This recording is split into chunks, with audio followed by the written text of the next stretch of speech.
Online धोखाधड़ी करने वाले गिरोह का भांडाफोड़। फर्जी कॉल सेंटर की आड़ में चल रहा था अवैध धंधा। 18 लोगों को लिया गया हिरासत में। बैरकपुर साइबर अपराध अधिकारियों ने हवाई अड्डे के पास मोतीलाल कॉलोनी में छापेमारी की। कॉल सेंटर में पर्दे के पीछे एक धोखाधड़ी करने वाला गिरोह काम कर रहा था। पूर्व मेदिनीपुर जिला पुलिस ने दमदम पुलिस स्टेशन और बैरकपुर पुलिस कमिश्नरेट के साइबर पुलिस स्टेशन के सहयोग से दमदम स्टेशन से जुड़े 2 नंबर मोतीलाल कॉलोनी इलाके में एक फर्जी कॉल सेंटर का भांडाफोड़ किया और 18 लोगों को हिरासत में ले लिया। कॉल सेंटर के मालिक सहित 7 लोगों को गिरफ्तार कर लिया गया और बाकी लोगों से पूछताछ की जा रही है।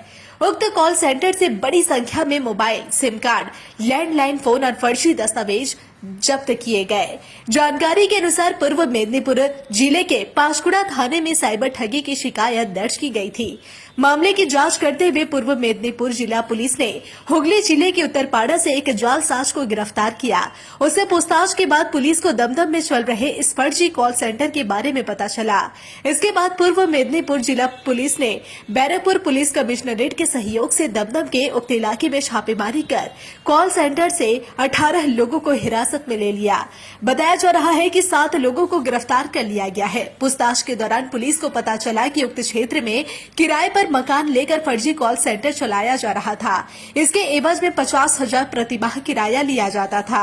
बैरकपुर साइबर अपराध अधिकारियों ने हवाई अड्डे के पास मोतीलाल कॉलोनी में छापेमारी की। कॉल सेंटर में पर्दे के पीछे एक धोखाधड़ी गिरोह का काम चल रहा था। बैरकपुर साइबर क्राइम और दमदम थाने की पुलिस घटना स्थल पर पहुंच गई और खोज जारी है। छत पर बने पानी के टैंक से 2 बैग में मोबाइल फोन और बड़ी मात्रा में दस्तावेज बरामद किए गए हैं। जैसे ही ऑपरेशन शुरू हुआ, सभी कार्यालय दस्तावेज ले लिए गए और छत पर लगे पानी के टैंक में फेंक दिए गए। 18 महिला कॉल सेंटर कर्मियों को गिरफ्तार कर पुलिस थाने ले जाया जा रहा है। कॉल सेंटर के मालिक घनश्याम नामक व्यक्ति से अभी भी पूछताछ की जा रही है। না অপরাধ কি সহজে বোঝা যায়? কেউ যদি আপনাদের গোপনে না বলতো আপনারা কি বুঝতে পারতেন? কিচ্ছু বোঝা যায় না।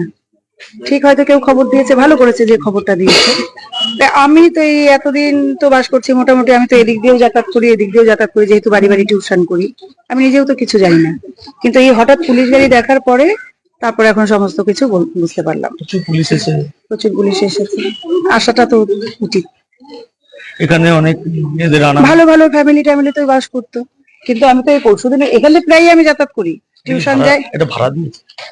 আমি তো এখন শুনছি কে ভাড়াটে কে বাড়িওয়ালা, এটাও তো বোঝা মুশকিল। পাশের বাড়ির ফ্ল্যাট সম্পর্কে এখন কেউ বোঝে না, কেই হচ্ছে না বলছি। হ্যাঁ, আপনারা কোনো টের পেয়েছিলেন কিছু হচ্ছে এখানে? কিছু টের পাইনি, কিছু জানি না। আজকে টের পেলাম যে এত বড় একটা ঘটনা এটা ঘটে গেছে। কিভাবে চলছিল বলেন? পুরো এমনি চলছিল, কল সেন্টার বলে চলছিল, আর কিছু নেই। মানে আপনারা জানেন যে কল সেন্টার চলছিল, কোনো ডিস্টার্ব ছিল না, কারোর কোনো ডিস্টার্ব নেই, কাউকে ডিস্টার্ব করছিল না, ওর মতো কাজ করছিল, কোনো ডিস্টার্ব ছিল না। আজকে হঠাৎ টের পেলাম এরকম ঘটনা ঘটেছে। মানে পুলিশ আসার পর টের পেলেন?